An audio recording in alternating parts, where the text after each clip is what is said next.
Lincoln High School had 1,847 students, 143 staff members, and one security guard that nobody took seriously. His name was Harold Mitchell. He was 68 years old, with thinning gray hair, a slight paunch, and the kind of face that people forgot the moment they looked away. He sat in a plastic chair by the main entrance every morning from 7 a.m. to 3 p.m. His uniform was always slightly wrinkled, like he'd slept in it. His coffee was always cold because he never remembered to drink it while it was hot, and his eyes were always half closed, giving him the appearance of a man perpetually on the verge of falling asleep. The students called him Sleepy Grandpa. They'd walk past him every morning, backpacks bouncing, phones glowing, completely oblivious to his existence. Sometimes they'd make jokes. "Hey, check it out, Sleepy Grandpa's still alive. Dude, I think he actually died." Someone poke him. "Nah, he moved. I saw him blink, I think." The teachers weren't much better. They called him the warm body we're required to have, or that guy by the door, or simply nothing at all because they never thought about him long enough to call him anything.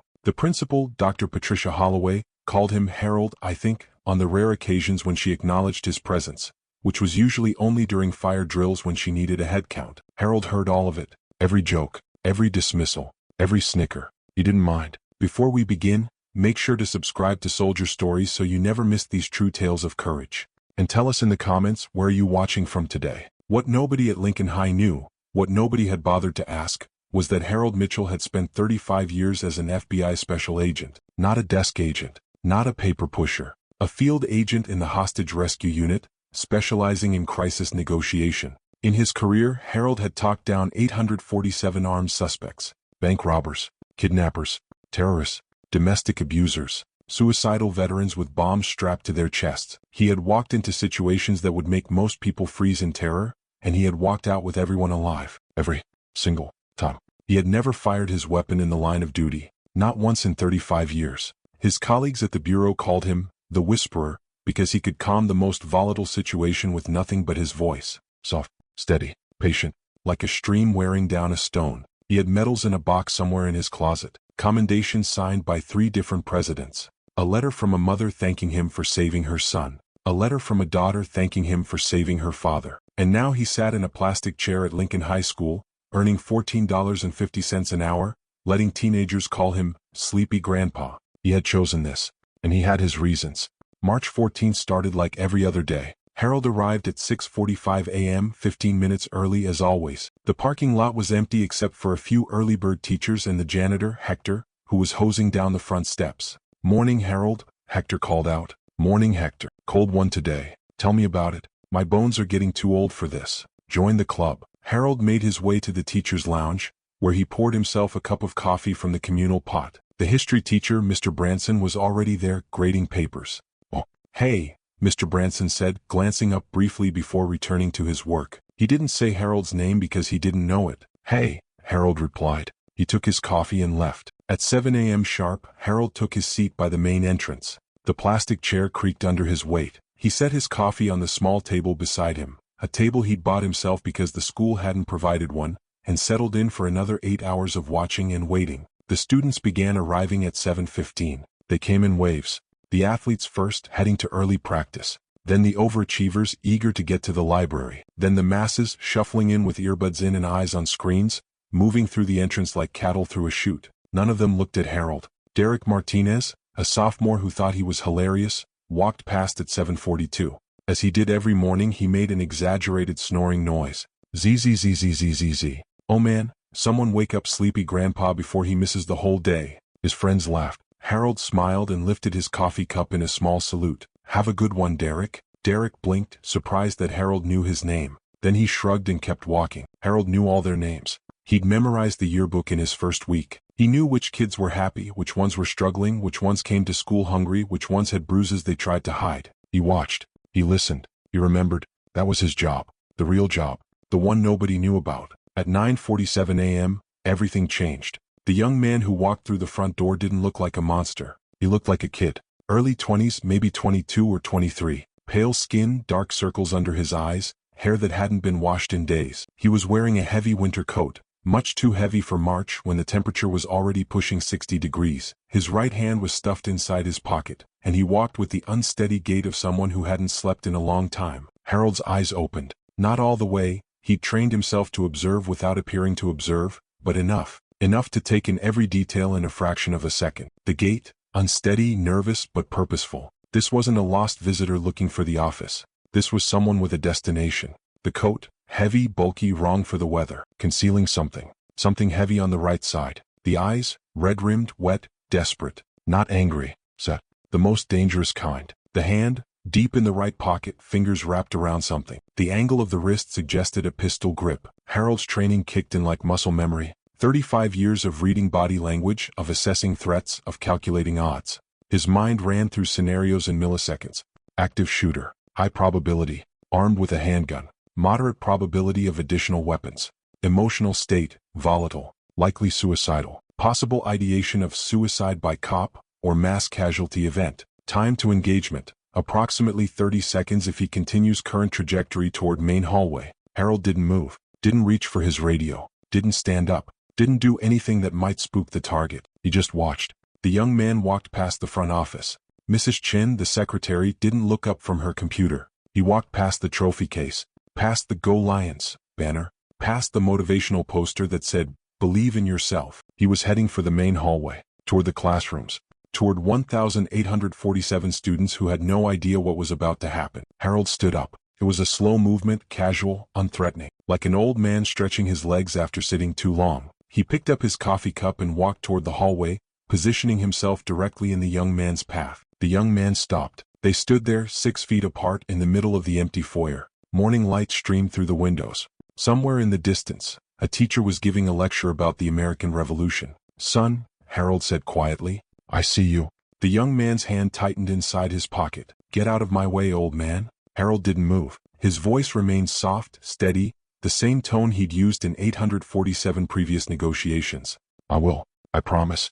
But first, can you tell me your name? Why do you care?" "Because I'd like to know who I'm talking to. My name is Harold. I've been sitting in that chair over there for 3 years now watching kids walk by. You're the first person who's really seen me in a long time. I figure the least I can do is learn your name." Pause.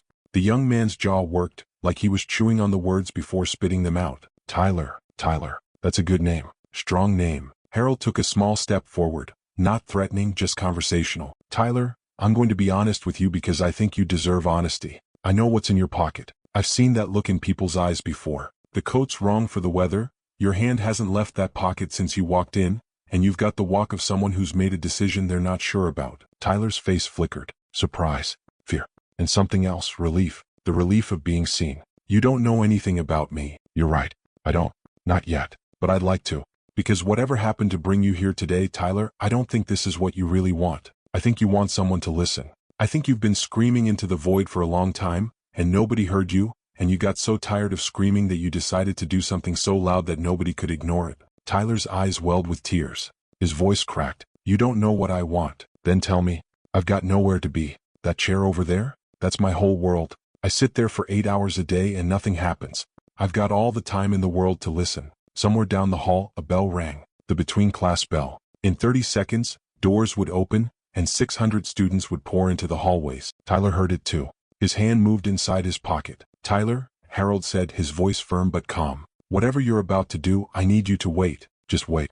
Give me 5 minutes. If you still want to do it after 5 minutes, I won't stop you. But give me 5 minutes first. Can you do that?" Tyler hesitated. The doors began to open, and Tyler pulled the gun. The scream came first. A girl, maybe a freshman, standing at the end of the hallway. She saw the gun and screamed, and the scream spread like wildfire. Students scattered. Teachers yanked kids back into classrooms and slammed doors. The lockdown alarm began its piercing wail, red lights flashing in the hallways. Within seconds, the chaos had cleared, leaving only 3 people in the main foyer. Harold, Tyler, and the gun pointed at Harold's chest. "Everyone stay back," Tyler screamed, his voice cracking. He was crying now, tears streaming down his face, mixing with snot. The gun shook in his hand. "Stay back or I'll shoot him." "I'll do it." Harold raised his hands slowly. Not high, chest level, palms out. A gesture of openness, not surrender. "It's just us now, Tyler. Just you and me. The others are gone. You don't have to yell anymore. Shut up. Just shut up." "I'm not going to shut up, Tyler, because I think you need someone to talk to. I think you've been needing that for a long time and nobody was there, and that's why you're here now. So I'm here. I'm listening. Talk to me." I said shut up. Tyler stepped forward, jabbing the gun toward Harold. "You think you know me? You think you understand? You're just some old man in a chair. You don't know anything. You're right. I'm just some old man in a chair. But I've seen a lot of things from that chair, Tyler. I've seen kids come to school with black eyes and nobody asks why. I've seen kids eat lunch alone every single day for 4 years. I've seen kids cry in the bathroom and then walk into class like nothing happened. I see them, Tyler, even when nobody else does. Tyler's gun hand wavered, just slightly. I've also seen kids like you. Kids who are in so much pain that they don't know how to carry it anymore. Kids who think that the only way to be heard is to burn everything down. But here's what I've learned. The fire doesn't make the pain go away. It just spreads it to other people. You don't know my pain. You're right. I don't know your specific pain. But I know what it feels like to be invisible. To walk through the world like a ghost with everyone looking right through you. I sit in that chair every single day and these kids walk past me like I'm furniture. Like I don't exist. Like I'm already dead. Tyler's arm was getting tired. The gun dipped an inch. Then why do you stay?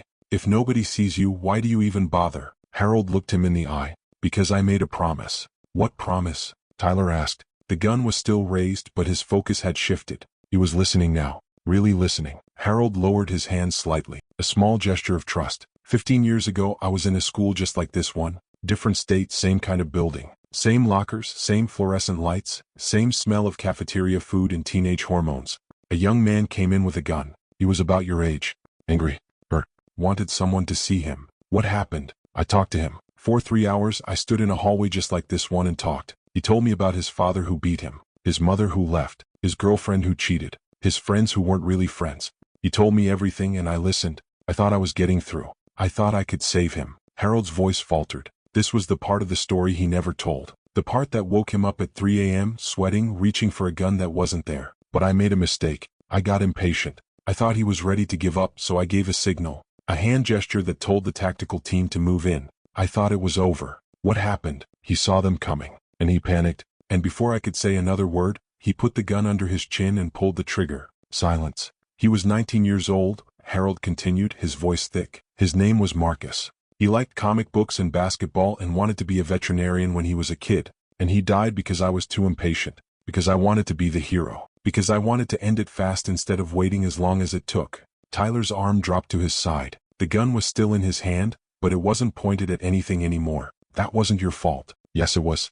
I've spent 15 years learning to live with that. And I made a promise, to Marcus, to myself, to God if he's listening. I would never rush again. I would never stop listening. And I would spend the rest of my life protecting kids like Marcus. Why here? Tyler's voice was small now, almost childlike. Why this school? Harold allowed himself a small smile. Because my granddaughter goes here. Emma. She's a junior. Brown hair, braces, always has her nose in a book. She's probably hiding under a desk right now, scared to death, wondering if her grandpa is okay. And I'm here because I swore that no child would ever die in front of me again. Not if I could help it. Not Marcus. Not Emma. Not you. Tyler stared at him. The tears were flowing freely now, cutting tracks through the grime on his face. Everyone hates me, he said, and his voice was hollow, empty, the voice of someone who had given up. My dad kicked me out 6 months ago. Said I was a disappointment. Said he wished I was never born. My girlfriend, I thought she loved me. She was sleeping with my best friend. For months. Everyone knew except me. And my job. I got fired because I missed too many shifts. I was missing shifts because I couldn't get out of bed. Because I couldn't see the point of getting out of bed. That's a lot of pain to carry alone. I've got nothing. Nobody. I'm 22 years old and my life is already over. I thought if I did something big, something people couldn't ignore, then at least they'd remember me. At least I'd matter for one day. Harold took a step forward. Then another. He was close enough now to see the details. The chewed fingernails, the scar on Tyler's left eyebrow, the way his hands trembled. Tyler, listen to me. I need you to hear this. What you're feeling right now, the hopelessness, the emptiness, the sense that nothing will ever get better, I felt that too. After Marcus died, I wanted to eat my own gun. I sat in my car with the barrel in my mouth and my finger on the trigger. Tyler looked up, shocked. You? Me? The guy who's supposed to have all the answers. I wanted to die because I couldn't live with the guilt, but I didn't pull the trigger. You know why? Why? Because I realized that if I died, I'd be abandoning everyone who still needed me. My wife, my daughter, all the people I hadn't saved yet. The ending isn't written until it's over, Tyler. And right now in this moment, your ending isn't written. Nobody's been hurt. The gun hasn't fired. You can still walk out of this building and have a life. What kind of life? I'll go to prison. I'll be the school shooter who failed. Everyone will hate me even more. Harold shook his head. You'd be surprised. I've been doing this for 35 years. You know what I've seen? I've seen people make terrible decisions in moments of crisis and still come back from it. I've seen men who took hostages become counselors who help other people in crisis. I've seen women who nearly killed their children become advocates for mental health. The worst moment of your life doesn't have to define you, unless you let it. You can't help me. Nobody can. Maybe not, but I can try. I know lawyers who specialize in cases like this. First-time offenders, mental health circumstances, no shots fired. I know judges who believe in second chances. I know counselors who've helped people in darker places than you are right now. Harold extended his hand. Tyler, give me the gun, please. Let me help you. Let today be the day your life changes. Not because you hurt someone, but because you let someone in. Tyler looked at the gun in his hand. Really looked at it like he was seeing it for the first time. The black metal. The weight of it. The terrible potential it held. I'm so tired, he whispered. I'm so tired of fighting. Then stop fighting. Let me carry it for a while. Harold's hand was still extended. Open, patient, waiting. The hallway was silent except for the distant hum of the lockdown alarm. Outside, sirens wailed, police cars, SWAT vans, the whole cavalry. Harold knew what was happening. Snipers were setting up. Tactical teams were positioning. Someone in a command center was watching through the security cameras, finger on a radio trigger, ready to give the green light. If Tyler raised that gun again, he would die. There would be no negotiation, no second chance. Just a bullet from a window he'd never see. Tyler, Harold said softly, urgently, I need you to trust me. Right now, there are men with rifles pointed at this building. If you raise that weapon, they will shoot you. I don't want that. I don't think you want that either. Not really. Maybe I do. No, you don't. You know how I know? Because you're still talking to me. If you really wanted to die, you would have done it already. You came here because you wanted someone to stop you. You wanted someone to care enough to stand in your way. Tyler's face crumpled. The tough facade shattered, and suddenly he wasn't a threat anymore. He was just a kid. A broken, terrified, desperate kid. I don't know how to stop, he said. I don't know how to put it down. I'll show you. First, I want you to take your finger off the trigger. Can you do that? Tyler looked at his hand. Slowly, his finger uncurled from the trigger guard. Good. That's good, Tyler. Now I want you to turn the gun around. Point it at the floor. The barrel rotated, down toward the linoleum. Perfect. Now I'm going to walk toward you. I'm going to take the gun from your hand, and then we're going to sit down together and wait for this to be over. Okay. Tyler nodded. Harold walked forward. 3 steps. 2 steps.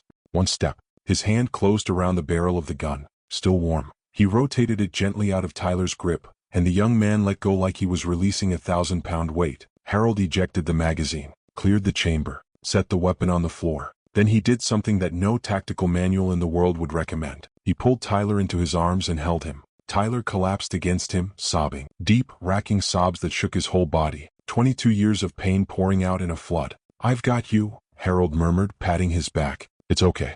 I've got you. You're going to be okay. The SWAT team breached the doors exactly 97 seconds later. They came in hard and fast, black-clad figures with rifles raised, shouting commands.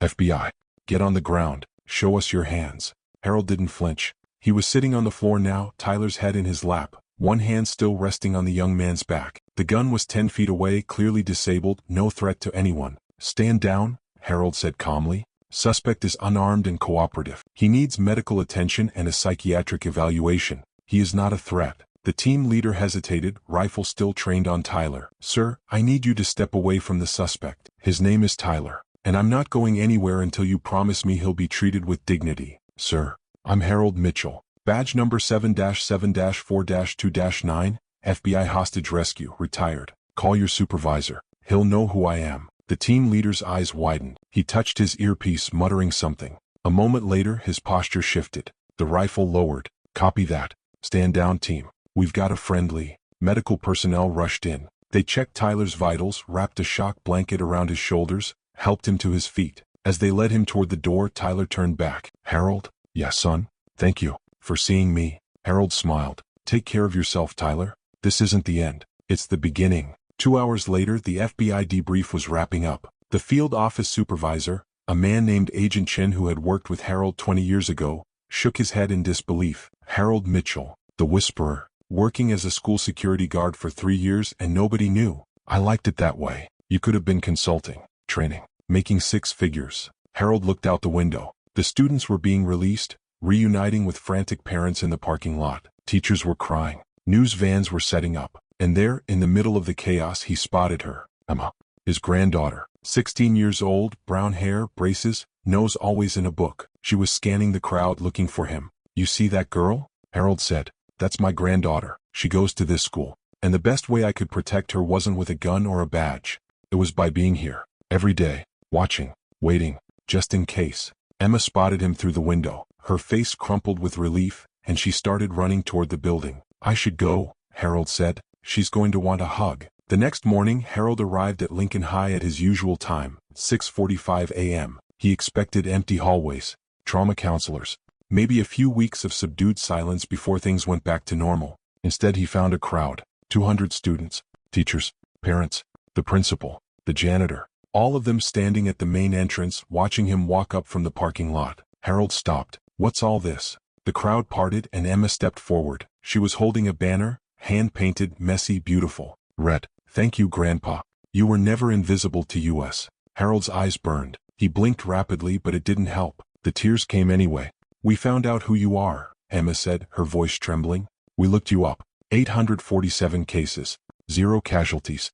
They called you the Whisperer. You were a hero and you never told anyone." "I'm not a hero, sweetheart. I'm just a guy who knows how to listen." "That's exactly what a hero is." The crowd began to applaud, slowly at first, then building. Teachers who had ignored him for years were crying. Students who had made fun of him were cheering. Derek Martinez, the kid who used to make snoring noises, pushed through the crowd. "Mr. Mitchell, I'm sorry. For all the times I was a jerk. I didn't know. I didn't understand." Harold put a hand on the boy's shoulder. "You don't need to apologize, Derek. You didn't know because I didn't want you to know. But maybe that was wrong. Maybe we should all see each other a little more clearly." Dr. Holloway, the principal, stepped forward. Her eyes were red-rimmed. "Harold, the school board met this morning. We'd like to offer you a new position. Director of Student Safety. Full benefits, proper salary. You'd report directly to me." Harold looked at the crowd, at Emma, at the students he'd watched over for 3 years. "I appreciate that, Dr. Holloway. I really do.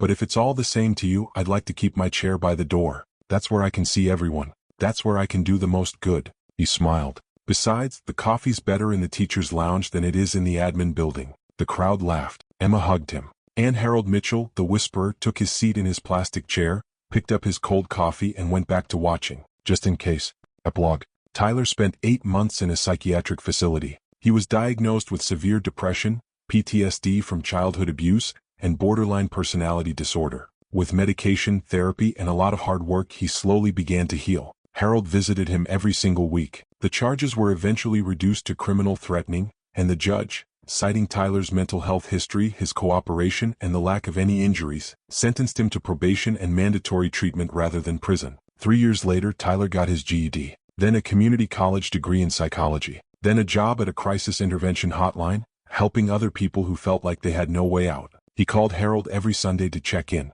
"You saved my life," Tyler said during one call. "Not just that day. Every day since. You saved your own life, son. I just held the door open. You're the one who walked through it." Harold worked at Lincoln High for another 7 years. He finally retired at 75, not to a golf course or a beach, but to a volunteer position at a veterans crisis center, helping former soldiers who were struggling with the same demons he had once faced. At his retirement party, the school unveiled a plaque that would hang by the main entrance forever. "Harold Mitchell, the Whisperer, the man who saw us when we thought we were invisible, the hero who never fired a shot, the grandfather of Lincoln High." Harold looked at the plaque, then at the crowd of students, teachers, and parents who had gathered to say goodbye. "I spent 35 years with the FBI saving strangers," he said. "But these last few years protecting people I love, that was the real mission. That was everything." He raised his coffee mug, still cold just the way he liked it, and smiled. "Stay safe, everyone. Look out for each other. And remember, sometimes the most powerful weapon in the world isn't a gun. It's just listening.